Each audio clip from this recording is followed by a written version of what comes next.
Datorren ostegunean hilaren 11ean konzentrazio bat eta manifestaldi bat egongo da Irunen, arrazoia pasaden osteguneko Batasuneko kideen atxiloketa. Gaur goizean Irungo ezker abertzaleek prentsaurreko bat eskaini dute, beraien ideiak erakutsiz eta PNV eta PSOE partiduen arteko erlazioari buruz ere mintzatu dira. Euskal Herriaren eskubideak bermatzen dituen proposamen politikoa mahai gainean dago.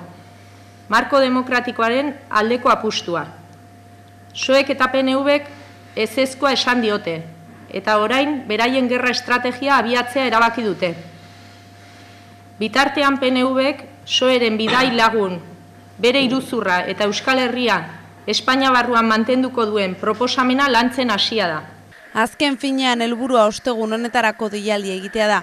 Eguerdiko 12etan Zabaltza plazan konzentrazio egongo da, eta arratsaldeko 8etan berriz manifestaldia San Juan plazan. Horregatik Irunen ere hori azpimarratu nahi dugu.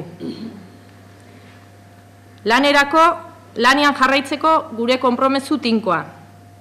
Hemendik deia luzatu nahi dugu ostegunerako antolatu diren mobilizazioetan parte hartzeko.